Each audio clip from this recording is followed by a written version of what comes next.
I said stop it! Just stop it! On the first day of school, the boy clenched his pencil between his teeth, trying with all his might to suppress the uncontrollable noises rising in his throat. But in the end, he just couldn't hold them back. The classroom instantly erupted in laughter, but the teacher had run out of patience. He was convinced the boy was just trying to get attention and disrupt the class, so he called the boy up to the front, scolding him loudly in front of everyone, and even forced him to apologize for those ridiculous noises. Ashamed and embarrassed, the boy hung his head and did as he was told, quietly promising that he would never make those annoying sounds again. But just as he returned to his seat, as soon as class ended, the principal called the boy's mother. His voice was filled with resignation as he said the school could no longer help and suggested she withdraw her son as soon as possible. Through tears, the boy tried to explain that he really couldn't control it, but the principal didn't buy it. He just thought the boy was making excuses, and it wasn't just the principal who doubted him. Even his mother's friend mocked him, saying, "Why does he always bark like some kind of dog?" Left with no choice, his mother took him to see a psychologist, but the doctor's words hit like a punch to the gut. "This kid just wants attention. He's trying to get noticed." After all, you two have been divorced for years. Every now and then, the boy's father would visit him and his younger brother. One day, he took them to the baseball field. It was the boy's favorite place, because there, everyone was a little different, and no one seemed to care about the strange sounds he couldn't hold back. The three of them laughed and played together, having a great time. But during a break, one sudden outburst slipped out, and it pushed his father over the edge. You know what would be nice? One day! Without you acting up. One! The boy froze, stunned by his father's furious outburst, his eyes welling up with tears. All around him, people turned to stare, casting looks that made him feel like some kind of problem that didn't belong. But his odd behavior didn't stop there. Whenever he felt anxious, his legs would start to shake uncontrollably, as if some restless energy was surging inside him, desperate to get out. That sight lit a fire in his father once again. I said stop it! Just stop it! His father had always believed that his son was simply being naughty and undisciplined, that it was never really something he couldn't control. As they were saying goodbye, he gave the younger son a warm hug, while the older boy stood off to the side, his face full of longing, waiting for that same moment. But when his father stood up, he showed no intention of hugging him at all. The boy hesitated, then bravely stepped forward, quietly saying, "I love you." All he got in return was a quick pat on the head, and then his father turned around and drove away. Maybe the whole world treats you with cold indifference, but there will always be one person who stands by your side, no matter what. And for him, that was his mother. Whenever someone mocked or shamed her child, she would always fight back, without hesitation and without holding back. Barking like a dog, for goodness sake. Now look, don't take this the wrong way. You know I wouldn't say this to you if we weren't friends. But have you considered an exorcist? You know, I think you might face the fact that you're a size 12. I can cut the label out if it makes you feel better.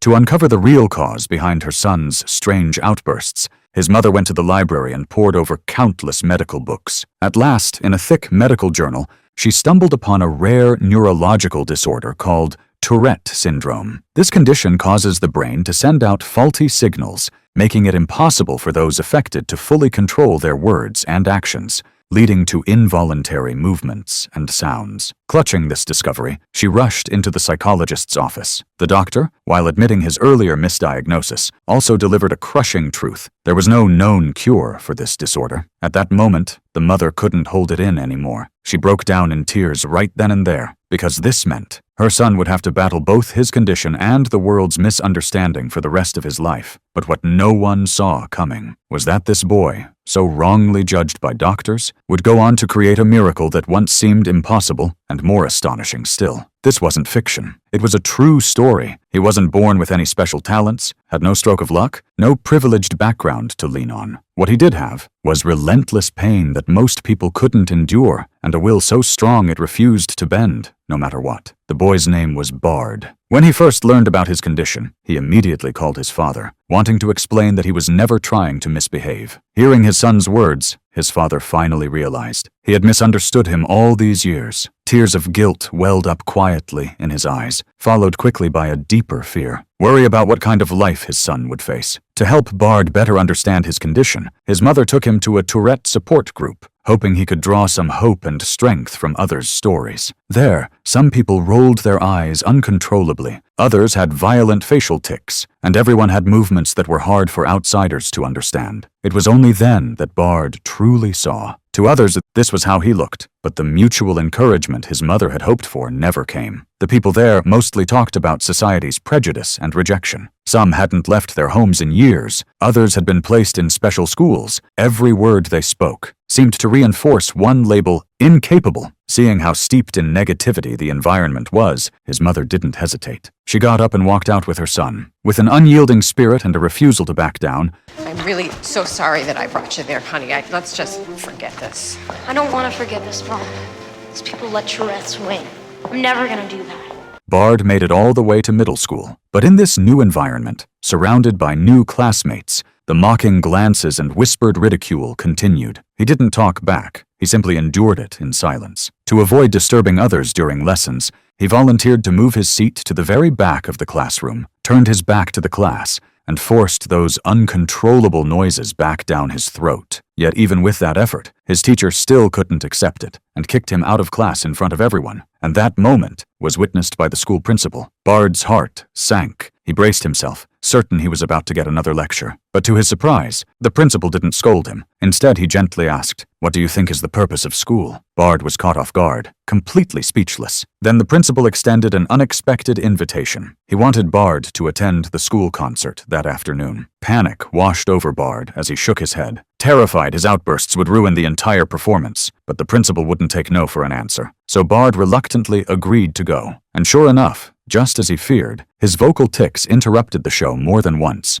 drawing more attention than the performers on stage. The audience all turned to look at him, their eyes filled with confusion and judgment. In that moment, he wanted nothing more than to disappear. When the concert ended, the principal suddenly turned to the crowd and asked, "Did anyone hear some strange sounds just now?" "Yes," the audience responded in unison, and every eye shifted to Bard. Just as he was about to crumble under the weight of shame, the principal called his name and invited him to the stage. Then he asked a question that no teacher had ever asked before. Do you like making noises and upsetting people, Brad? No, sir. Then why do you do it? Because I have Tourette's syndrome. Drop. What's that?